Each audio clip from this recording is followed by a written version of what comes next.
Story 1. He wasn't an Englishman, but like John Prine said, "Please don't bury me down in that cold, cold ground. I'd rather have them cut me up and pass me all around. Throw my brain in a hurricane. The blind can have my eyes. The deaf can take both my ears if they don't mind the size." Story 2. My dad died at 36 due to a sudden and unexpected massive heart attack. He was not a drinker or drug user and didn't even have high blood pressure. His death certificate literally says, "First symptom, death." My mom and I still regret that it didn't occur to us to donate his organs until 2 or 3 days afterward when the fog began to lift from our stunned minds.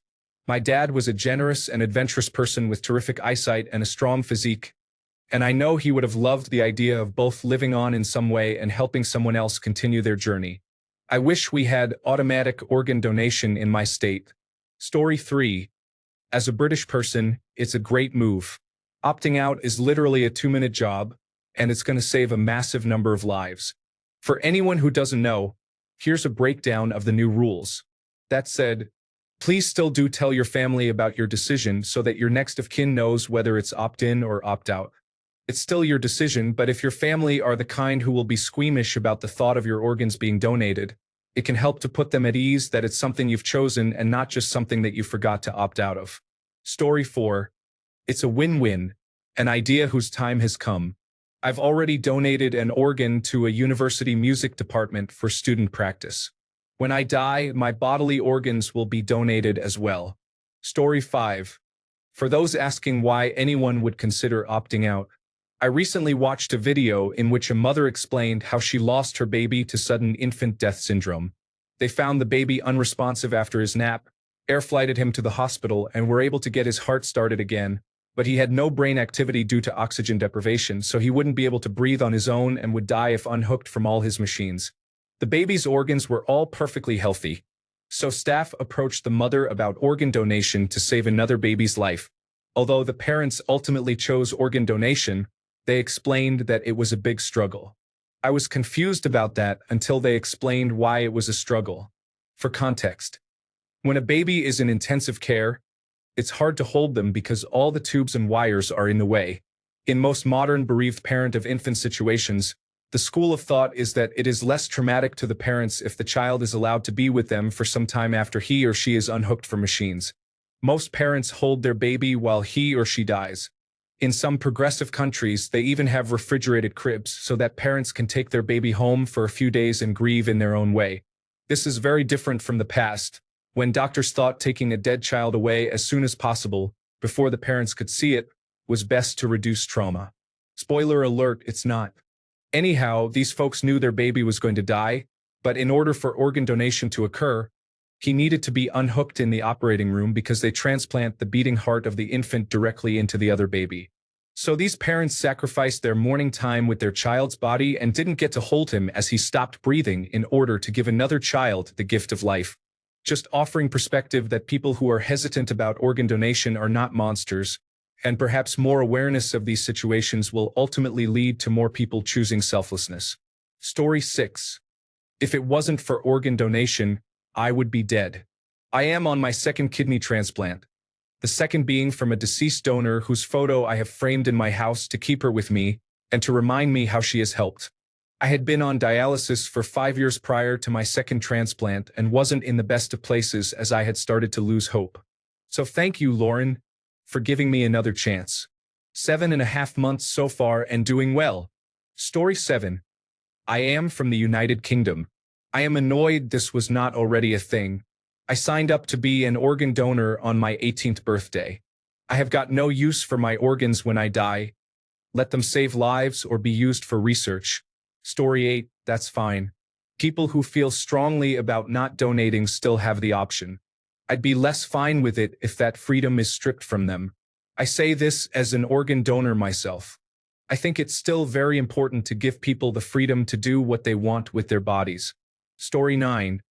My immediate reaction is to oppose this action. I don't think the state has a claim on my body, even post-mortem. It seems like a consent issue to me. I should have to positively consent to make my wishes clear, so there can't be any doubt. Aren't we advocating that consent cannot be presumed? I'm an organ donor, by the way, and encourage everyone else who is comfortable to be one too.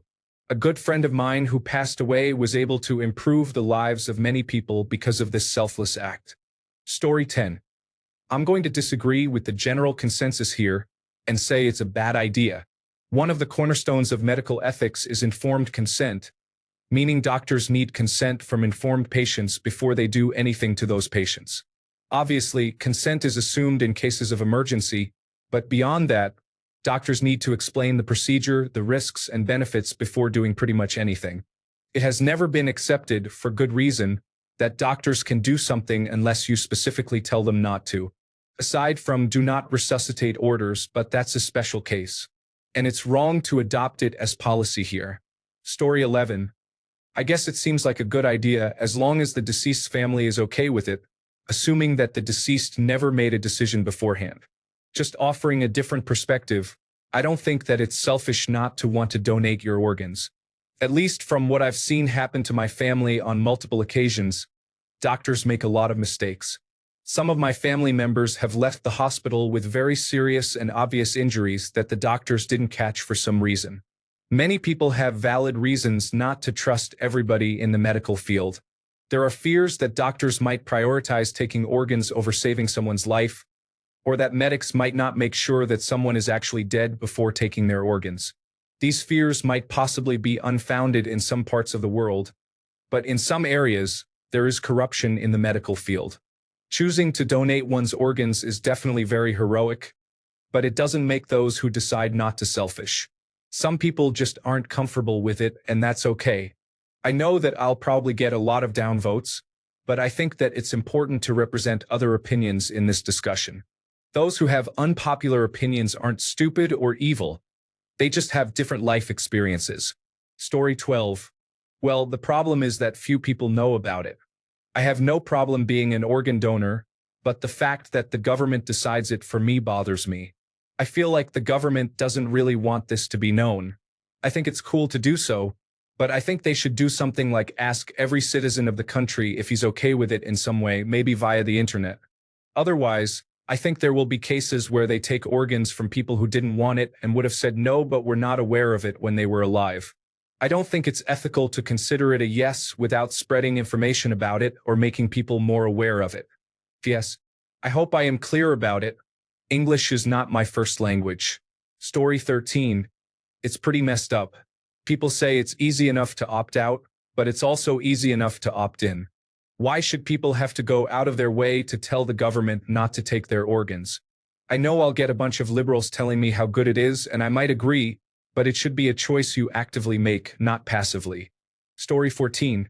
If the implication is that this will produce more organ donors, and potential organ donors already had the clear option to opt in, then it is necessarily true that these new donors either somehow missed the option before or haven't opted out due to lack of information or informed consent. Consent is an active thing, not an assumed opt-out situation. I hate this. Story 15. I'm a donor myself, but it makes me a bit uncomfortable for them to make it an automatic thing. I don't like the government thinking they have a right to my physical form automatically after death unless I tell them no beforehand. Story 16. As long as they're not harvesting like China, organ donation is a good thing. It keeps the living ones living unless you're a Uyghur in China. Then the living ones keep the other living ones living. Story 17. After experiencing how poorly handled, chronically insensitive, and mentally harmful the procurement process is, I am honestly against this until they have stricter standards for how the grieving family is approached. It's not a pleasant job and a very difficult one, but they made the loss considerably more traumatic at the time. Grilling relatives about the harvesting of the eyes of their loved one who was alive hours earlier and similar situations is something that a lot of people don't realize is psychologically scarring for years to come. We, of course, need more donors for everything, but currently the process is the bottleneck. It needs to do more. Story 18. American, but if doctors could promise me unbiased treatment to the best of their ability, then I would not mind. Unfortunately, I have heard a story that does not make me particularly confident in this regard. I realize it would not be ethical for a doctor to be biased in their treatment of a dying patient based on their organ donor status, but I do not trust them to be unbiased because if the rule is that everyone is donating organs, then they might not want to damage them so they could save someone else. On the whole, this could save lives, but I would be interested in the long-term statistics for survival rates for things like emergency room defibrillators or other potentially life-saving tactics that require potential damage to organs. Also, I do not know how it works, but they need to make absolutely certain that every prisoner's ability to opt out of organ donation is respected promptly. Such might already be the case, but it is worth double-checking. Story 19. It is the government controlling what you do with your body. How can people be okay with this? I am an organ donor, but that is my choice. The government should not be able to dictate what you do with yourself. Story 20. I'm currently an organ donor, but it sits uneasily with me. Not inherently, but because you can't choose where you are okay with your organs going. I don't want my organs going to some company for profit. I hate that idea, and I feel like it's them using a good system as a shield for free research material. Story 21. I am a living donor. I donated a kidney to my brother 22 years ago. I am for it. Saves lives. Why not? Also, I am for living donation. If you can save someone's life, wouldn't you? I am no worse for the wear with only one kidney. Story 22. I don't care what you do with my body once I'm dead. And if it can help someone, that's good. But I don't want the state automatically harvesting my organs. That's just my knee-jerk reaction. It shouldn't be something that I have to sign up to not do. Forget that. Story 23. That's hugely discriminatory.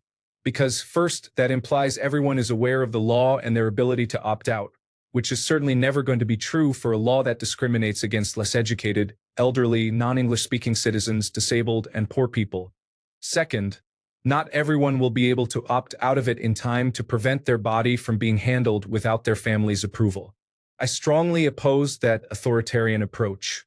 I'm going to choose to be an organ donor every time, but you've basically said various protected classes have no choice in the matter.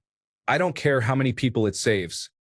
It specifically preys, intentionally or not, on protected classes, especially the poor, immigrants, less educated, and disabled.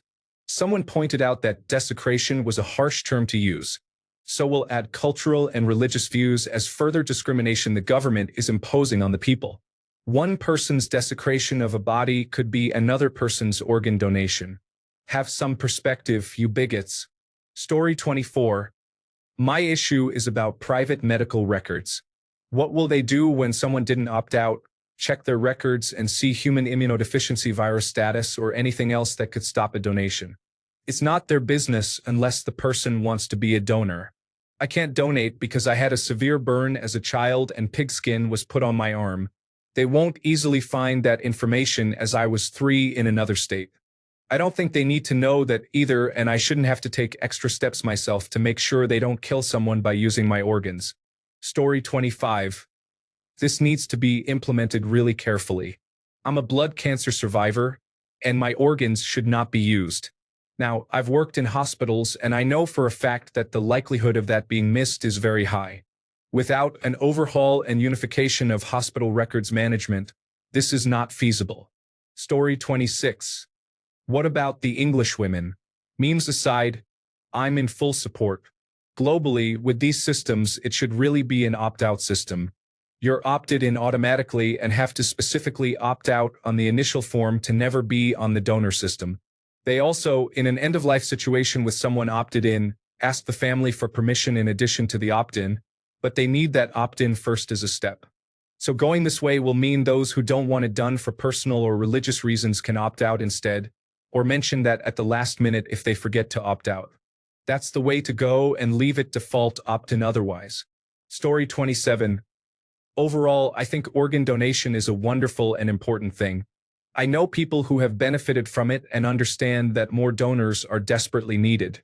However, I do get a bit squeamish about the government having presumptive ownership over its citizens' bodies, even for benevolent purposes.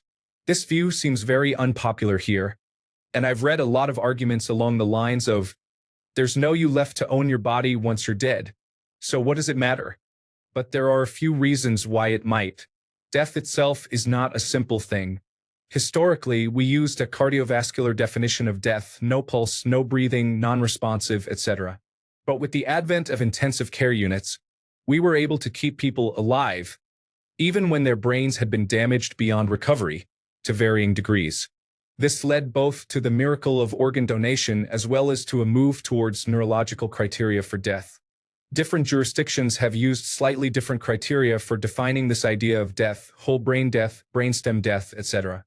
But in any event, donors have circulation, their lungs are filling with air, they usually have some form of limited neural activity, and are kept that way as late as possible for organ viability.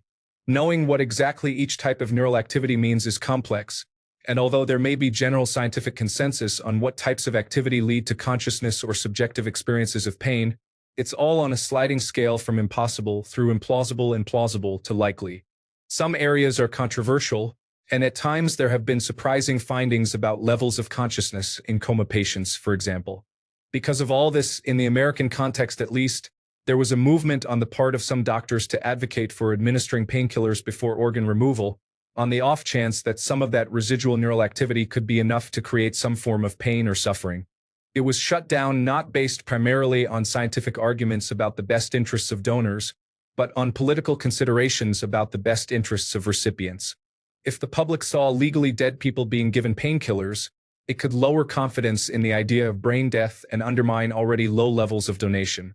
All this has made me feel as though messy issues about life and death and bodily integrity, necessarily filtered through imperfect scientific understanding and the even less perfect human institutions deciding how to interpret that science, should be presumptively a matter of individual informed consent, not presumptively a matter of top-down public policy.